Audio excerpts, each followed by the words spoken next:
From trying to undermine Conor McGregor to warning Leon Edwards of the consequences if he declines to fight him, Colby Covington doesn't like to beat around the bush. And Edwards is his newest opponent getting the heat. Ever since he's been back, he's been a little too aggressive. First, he tried to work up McGregor by saying that his days were over, but that didn't work. Even his return was a little controversial. And it all happened just a few days back at the UFC 286 when we saw him reappear after a long year break.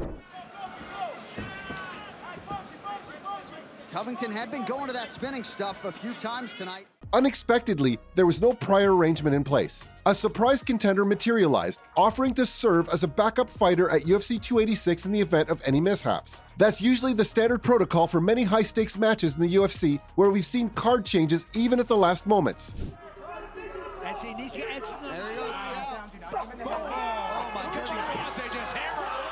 He was standing as a backup fighter for the match between Leon Edwards and Kamaru Usman. Though thankfully, there were no disruptions or missing fighters and the event went smoothly and Edwards came out as the victor.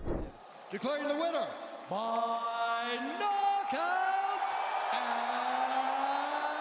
However, it felt like it didn't sit well with Covington. Maybe it was because he didn't get a chance to fight, or maybe he's just trying to work up his next potential opponent. But one thing's clear, he's trying his best to get into Edwards' head, calling him every other day and breathing on his neck. It's all been done intentionally. At least, that's what I understand about his behavior, because he just doesn't seem to care. He's going all out. And a welterweight championship opportunity tonight. Fight Clock brought to you by Modelo Especial, who with the fighting spirit since 1920. In fact, he called Edwards out on an interview with MMA Fighting, saying that this is the last and only advice that he's willing to give. He tried to caution him by saying he could face a tough time in his next fight. What's more, Covington also said that Edwards needs to keep his mouth shut and listen. Covington wanting to really show off his striking skills in this fight. Change striking coach, actually now work with Paulino Hernandez. What kind of advice is that? He told him not to cross his boss or he'd find out the hard way. That's a little less of a warning and more of a threat if you ask me. And also, technically, Edwards is the boss right now because he's the one at the top. So Covington's comments don't really make any sense to me. I guess it's all just trash talk by which he's just trying that Leon decides not to oppose the league's decision about his next match. And interestingly, if you really had to think about it, the real boss is just Dana White. So whatever the two fighters think, they'll eventually have to listen to him. But even if that doesn't happen, the real power lies with Rocky in this case and barely with Chaos. Something big. He does. You guys do something really big.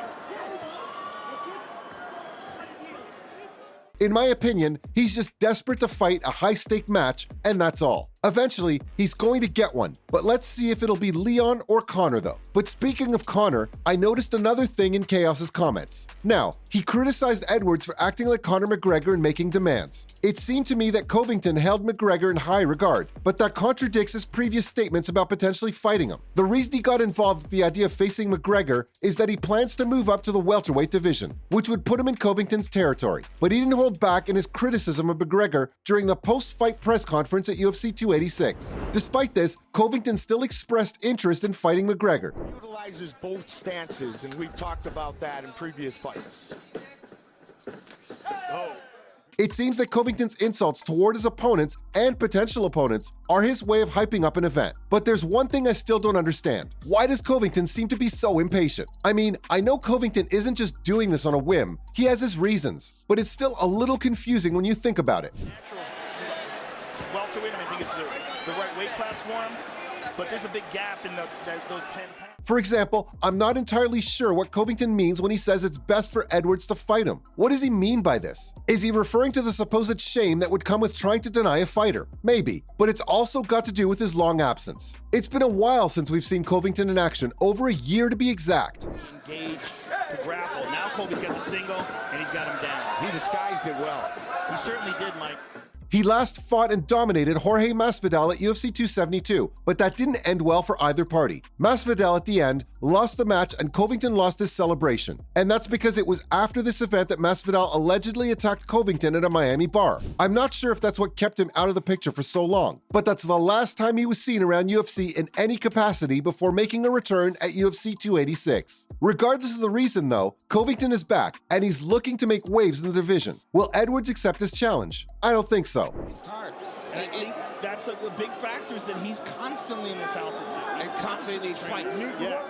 Though I think he'll have to because, surprise, surprise, Dana White's involved. In fact, just soon after Edwards' win over Usman, White just came in to announce that his next opponent was going to be Covington. And of course, it's going to be a title shot because Edwards is the current welterweight champion. You could argue that that's not the way to go about it. Heck, it could even be unfair to Edwards. But how are you gonna fight the UFC boss? His decision is usually final. Unlike a lot of times in the past, however, White did give some sound reasoning behind letting Covington fight a title shot after his first match. He mentions that first of all, he disappeared not by his own will, but instead to tend to the wounds he received when he got jumped by Masvidal. Can't say if he was affected mentally or if these wounds were more physical.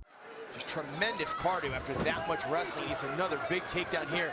Excellent job, though. Transition to the right. I mean, if that's the case, it makes for a good reason to miss out. That's not all, though. He also mentioned how Covington won his last match, so it's not like he's coming out of nowhere. If he had continued without a break, he'd have gotten a title shot anyway. Especially with his kicks. Oh, nice uppercut by Covington. That clipped Dos Anjos. That was a good uppercut. And not just that, he also mentioned that Covington's ranked number 2 in the welterweight division, and that automatically calls for the match that so many are opposing. What's more, White also emphasized the longevity in the sport plays a significant role in determining matchups. Though, what got Covington the extra edge is the fact that he agreed to serve as a backup fighter at UFC 286. Best gyms in the world today. And Max Griffin feeling the pressure. Yeah, he's feeling the pressure here. So by the looks of it, it seems like Covington deserves this by all measure. With that said, there's a slight issue, because Edwards doesn't seem to agree. There was a good right hand by Edwards. But that's what Edwards, like that, he's got to keep going though. Now, much like so many others, Edwards too has voiced his concern about the ease with which Covington is receiving this opportunity. Edwards himself has had to fight tooth and nail to reach his current position in the welterweight division, and he believes that someone shouldn't be able to simply waltz to the top without putting in the hard work. He's also called out Colby Covington for refusing to fight Khamzat Chimaev, despite Edwards accepting the matchup 3 times. Victory from Leon Edwards. But that is not the cloth from which he is cut. I mean, that is a degenerate.